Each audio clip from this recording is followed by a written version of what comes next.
సంస్కృతి సంపద YouTube channel తరఫు అందరికీ స్వాగతం.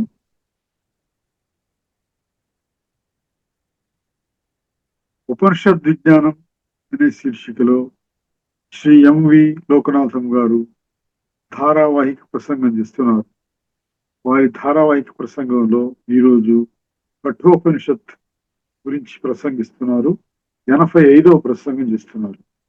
శ్రీ లోకనాథం గారికి స్వాగతం. ధన్యవాదం.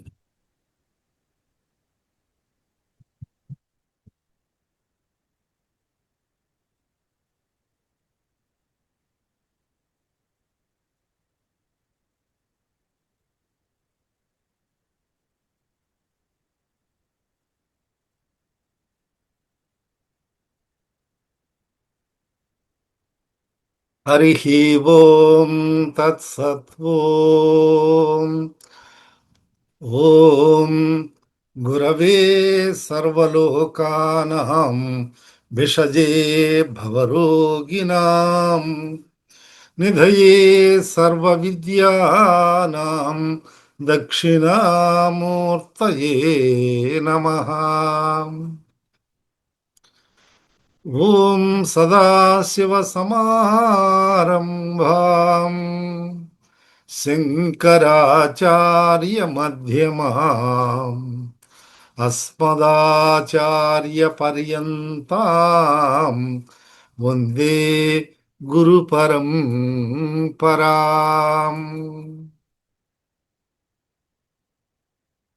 పరిపూర్ణ పరబ్రహ్మ స్వరూపులైన ప్రియాత్మ బంధువులారా, హృదయపూర్వక నమస్సుమాంజలులు.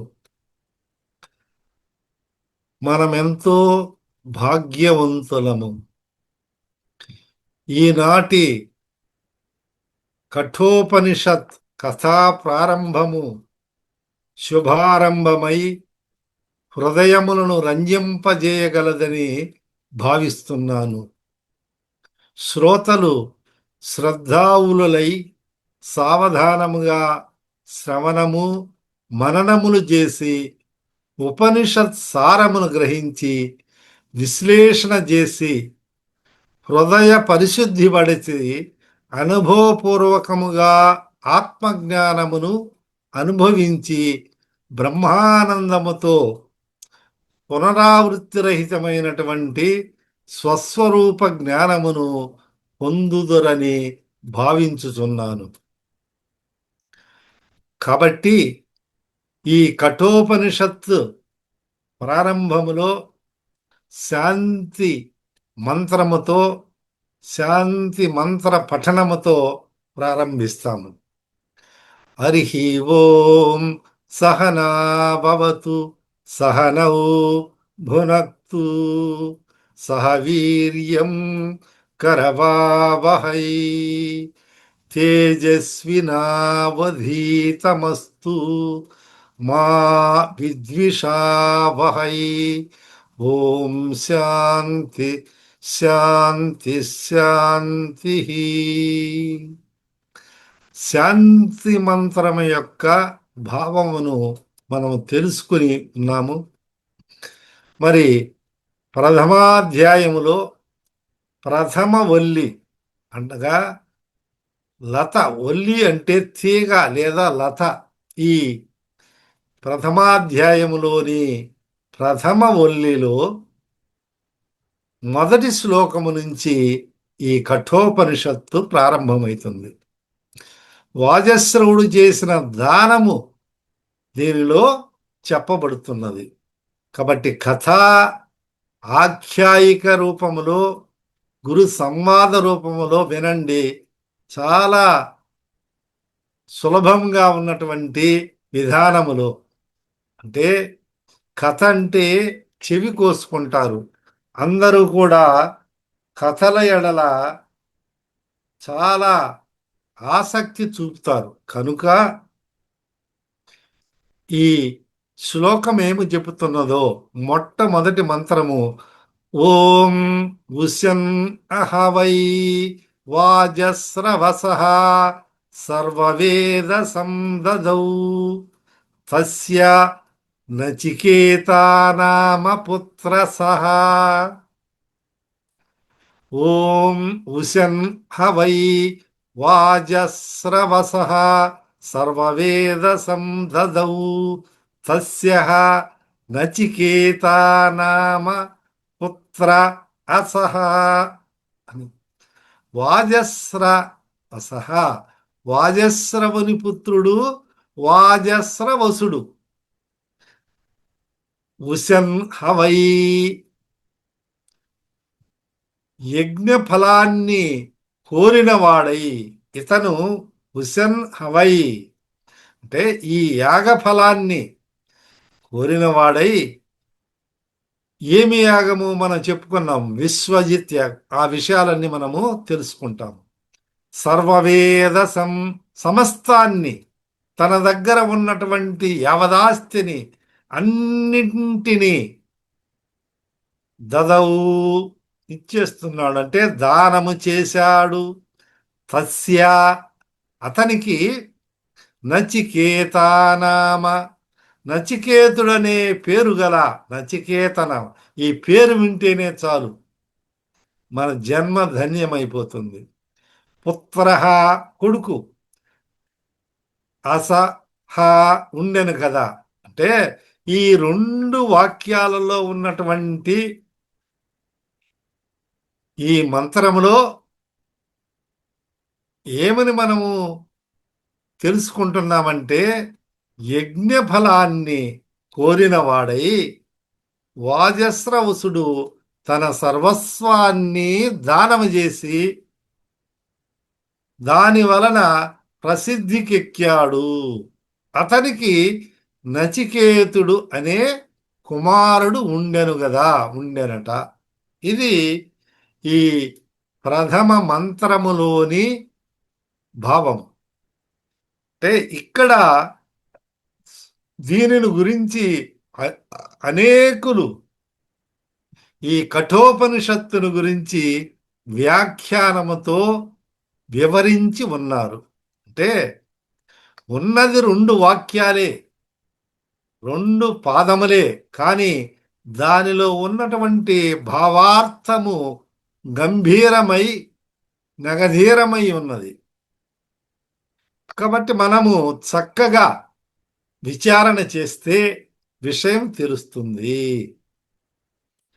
ఇక్కడ వాజస్ర వసుడు అంటే వాళ్ళ తల్లిదండ్రులు అందరూ కూడా ఆ వంశ పారంపర్యాన్ని మనము తెలుసుకుంటే, వాజము అంటే అన్నము, ఆహారము. అన్నమని మనం అన్నం పరబ్రహ్మ అని మనం చెప్పుకుంటాం కదా. అన్నదానము చేసినటువంటి వాళ్ళు, ఇతరులకు దీనులకు ఆకలి అయినటువంటి వారికి ఆకలి తీర్చినటువంటి వారి యొక్క వంశానుక్రమము. అన్ని దానముల కన్నా అన్నదానము గొప్ప అంటారు కదా. అన్నదానము కన్నా అధిక దానం వేది, తల్లిదండ్రుల కన్నా దైవమేది. ఇక్కడ ఈ యొక్క పుత్రుడు అంటే ఆ తల్లిదండ్రుల గురించి, తర్వాత వారి యొక్క చరిత్రల గురించి మనము తెలుసుకున్నట్లయితే, వాళ్ళు అన్నదానము చేసి మహాకీర్తిని గడించినటువంటి వాళ్ళు. మరి తల్లిదండ్రులకు తగ్గినటువంటి పుత్రులై ఈ విశ్వజిత్ యాగాన్ని చేశారు. అంటే విశ్వజిత్ ఈ విశ్వాన్ని జయించాలి అనే కోరిక కలిగి ఈ యాగాన్ని చేశారు. మనకు తెలుసు, మనము విన్నాము, యజ్ఞదాన తపఃకర్మ నత్యాజ్యమితి చాపరే. ఈ యజ్ఞము, దానము, తపస్సు ఈ మూడు కూడా విడచి పెట్టదగినవి కాదు అని అష్టాదశాధ్యాయములో కూడా భగవద్గీతలో 5వ శ్లోకములో చెప్పి ఉన్నారు. అంటే యజ్ఞం చేయడం. ఇక్కడ ఏమి యజ్ఞం చేశారు? విశ్వజిత్ యజ్ఞం. ఆ యజ్ఞం పేరు ఏమిటంటే విశ్వజిత్. అంటే విశ్వాన్ని అంతా జయించాలి. అంటే ఎవరైతే ఈ యజ్ఞం చేసి ఆ యజ్ఞ ఫలితం ఏమిటంటే చతుర్దశ భూమండలానికి, చతుర్దశ భువనాల కల్లా కూడా చక్రవర్తి అయి వెలుగొందుతాడు. అంటే ఈ యజ్ఞం చేసిన దానివల్ల ఫలితం అది. కాబట్టి ఈ యజ్ఞాన్ని ఏ విధంగా చేస్తున్నాడంటే కోరిక కలిగి చేస్తున్నాడు. సమస్తాన్ని, సమస్తానికి, సకల భూమండలానికి అధిపతి కావాలంటే సమస్తాన్ని దానము చేయాలి. ఇది ఇందులో ఉన్నటువంటి రహస్యం. ఎంత కోరిక ఉందో, ఎంత గొప్ప పదవిని అలంకరించాలని కోరికతో చేస్తున్నాడో అంతగా ఉన్నది అంతా కూడా సమస్తాన్ని దారవోసి దానము చేసినట్లయితే ఆ ఫలితము దక్కుతుంది. చూడండి, దానము, ఈ రకరకాల దానాలు ఉన్నాయి. అందులో అన్ని దానముల కంటే అన్నదానము గొప్ప అని కూడా చెప్తారు. ఎందుకంటే అన్నము పరబ్రహ్మ స్వరూపము, ఆకలి కొన్న వారిని తీర్చుతుంది, సంతృప్తి చెందుతారు. ఈ శరీరము నిలబడాలంటే ఆహారం ఉండాలి. You are what you eat. నువ్వు ఎవరంటే నువ్వు ఏమి తిన్నావో ఆ తినిన దాన్ని బట్టి నువ్వు అటువంటి మనిషిగా తయారవుతావు. అంటే సాత్విక ఆహారము, రాజసాహారము, తామసిక ఆహారం, ఇట్లా ఈ 3 రకాలైనటువంటి ఆహారములచే ఈ శరీరము పోషించబడి అభివృద్ధి చెందుతుంది. ఆ ఆహారములో ఉన్నటువంటి గుణములే ఈ వ్యక్తిలో ఎవరైతే ఆహారాన్ని గ్రహిస్తారో వాళ్ళకు అటువంటి గుణగణములే వస్తాయని శాస్త్రం. అది యథార్థం. ఇందులో ఏమాత్రమో సందేహం లేదు. ఇతను ఈ యాగము చేస్తున్నాడు. విశ్వజిత్ యజ్ఞము లేదా యాగము అంటే హుసెన్ హవై అంటే కోరికలు ఉన్నాయి. ఈ కోరికలు అనేటువంటివి సకామ కర్మలు, నిష్కామ కర్మలు. కోరికలే సర్వ దుఃఖాలకు మూలమని బుద్ధుడు బుద్ధ చరిత్రలో చెప్పడు, కానీ వేదములో చెప్పబడినటువంటి విషయాలే. నువ్వు ఈ కోరికలంతా కూడా నిన్ను బంధించబడతాయి. కాబట్టి నిష్కామ కర్మగా చేయడం అనేది మన సనాతన సాంప్రదాయములో నిష్కామంగా అంటే ఫలాపేక్ష రహితంగా, ఫలాపేక్షను వదిలిపెట్టి లేదా ఆ ఫలమును భగవంతునికి అర్పించి భగవదర్పణము చేసినటువంటి కర్మల ద్వారా చిత్తశుద్ధి కలిగి గొప్ప ప్రతిఫలము పొందుతారు. అటువంటి దాని వల్ల ఆత్మజ్ఞానము చేకూరుతుంది, లభిస్తుంది. ఆ విషయాన్ని మనము తెలుసుకోవాలి. సరే, ఈ యాగము చేస్తున్నారు. ఈ యాగములో కోరిక కలిగి చేస్తున్నాడు. ఆయన ఎంతో గొప్పవారు, గొప్ప వంశీకులు, గొప్ప గొప్ప దానములు చేసినటువంటి అయినప్పటికీ ఈ యొక్క కోరిక వల్ల ఇతను యాగం చేస్తున్నాడు.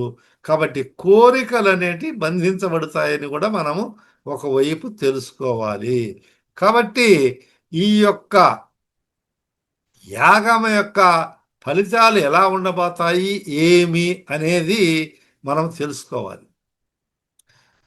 ఈ మంత్రములో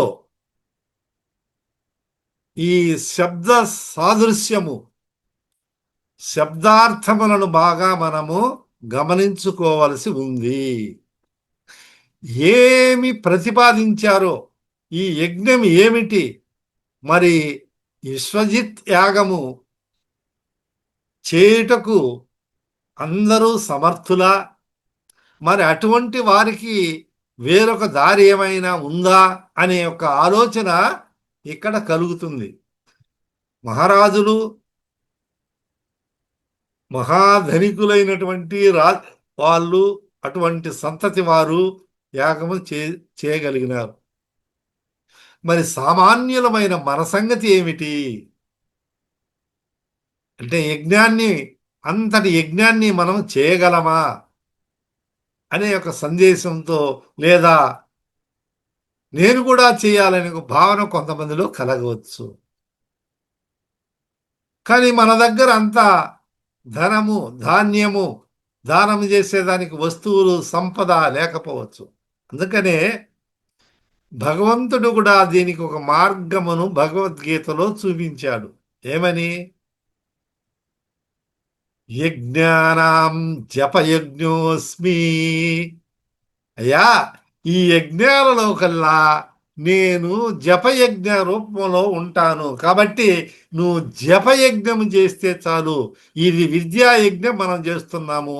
లేకపోతే ఈ జపయజ్ఞము అంటే, జపయజ్ఞానికి ఏమిటండి ఖర్చు ఏముంది? ఒక దివ్య మంత్ర జపము చేయాలి. గురువు దగ్గర మంత్రాన్ని స్వీకరించి, ఉపదేశాన్ని పొంది, ఆ మంత్రమును ఓం నమ శివాయ, ఓం నమో వాసుదేవాయ,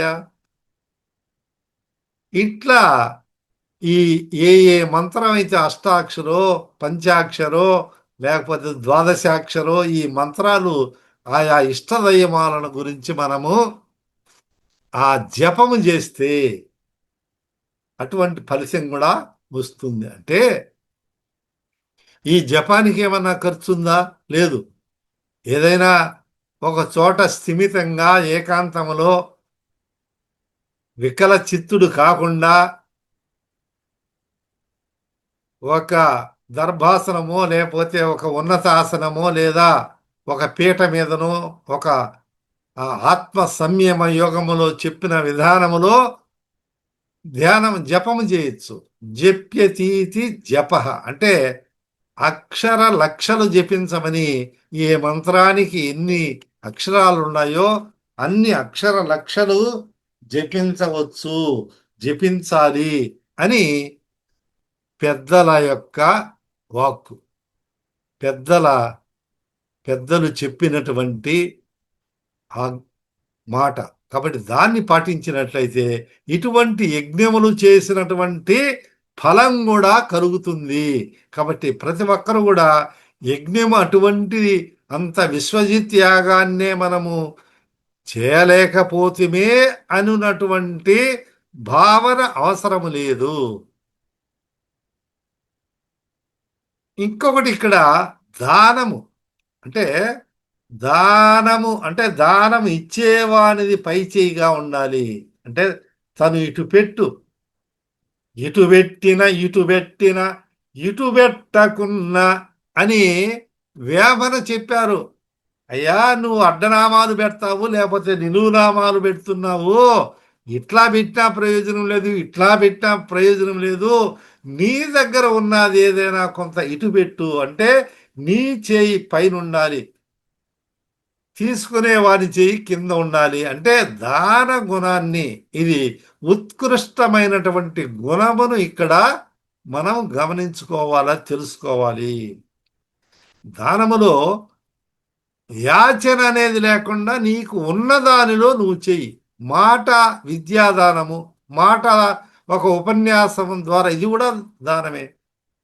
ఒక మంచి మాట చెప్పడము, దారిలో పోయినప్పుడు ఏదైనా అడ్డంకులుంటే తొలగించడం, చిన్న చిన్న ఎవరి శక్త్యానుసారము, శక్తికి తగినట్లు వాళ్ళు వితరణ కార్యక్రమమును చేపట్టాలి అని మనము ఈ మొదటి మంత్రములో తెలియజేస్తున్నది.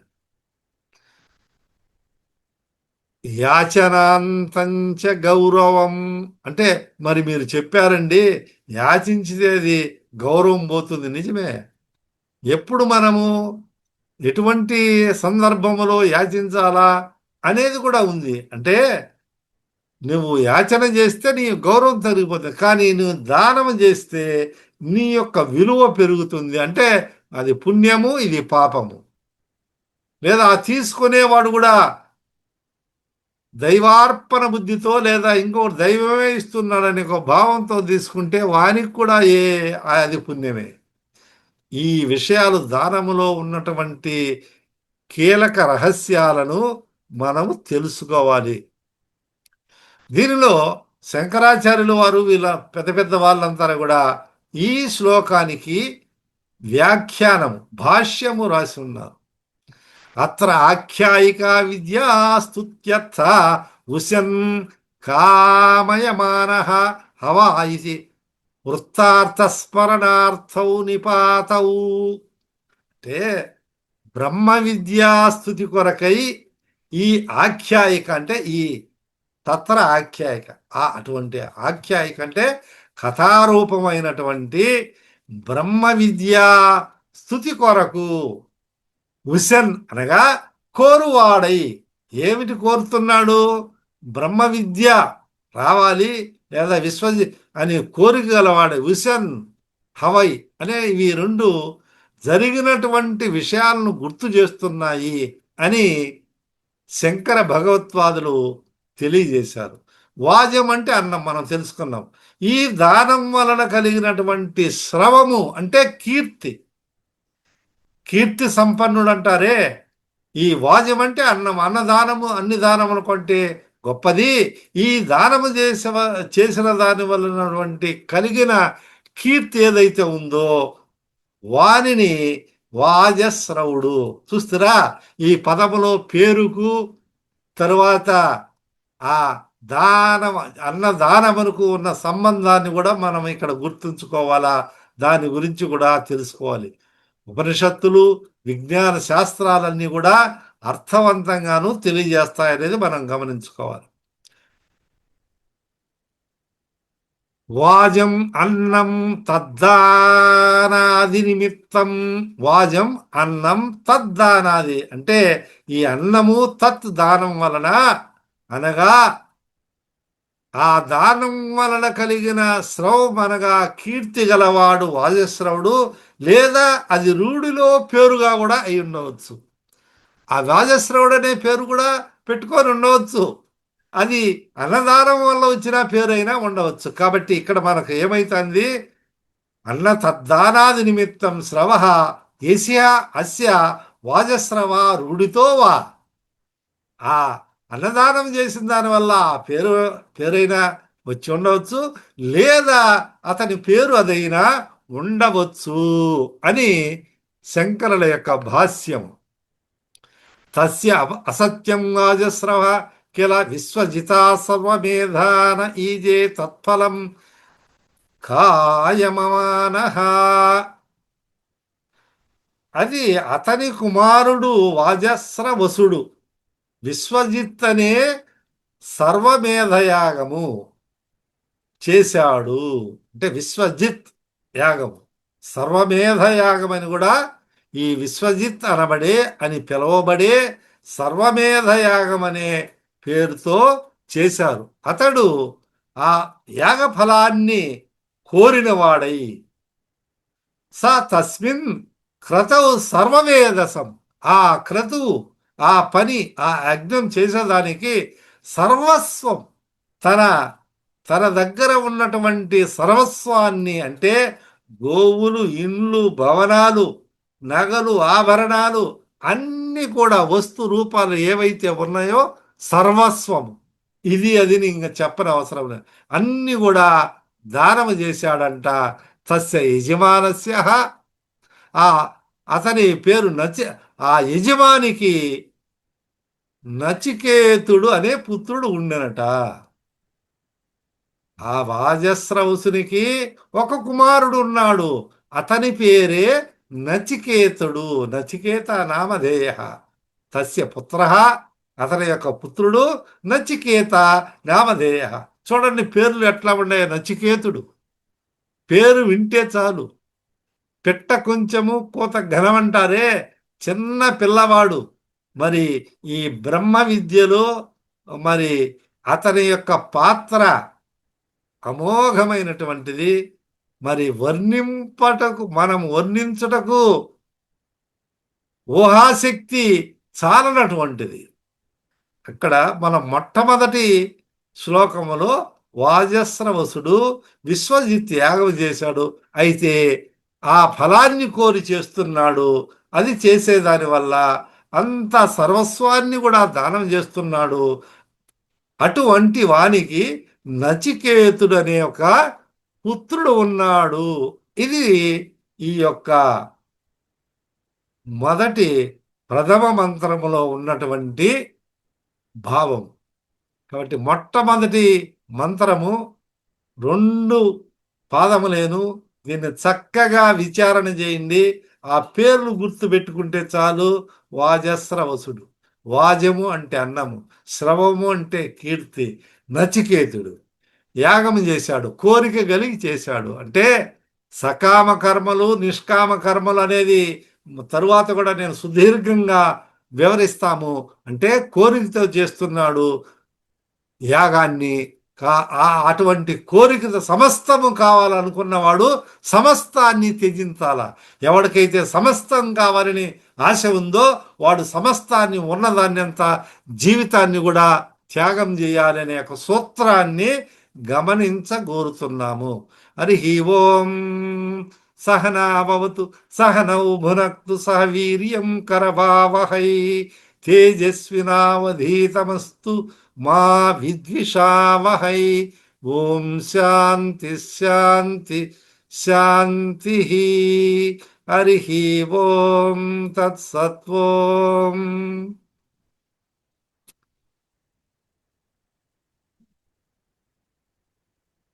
ఉపనిషత్ విజ్ఞానం కఠోపనిషత్ గురించి ధారావాహిక ప్రసంగం చేసిన శ్రీ ఎంవి లోకనాథం గారికి ధన్యవాదాలు.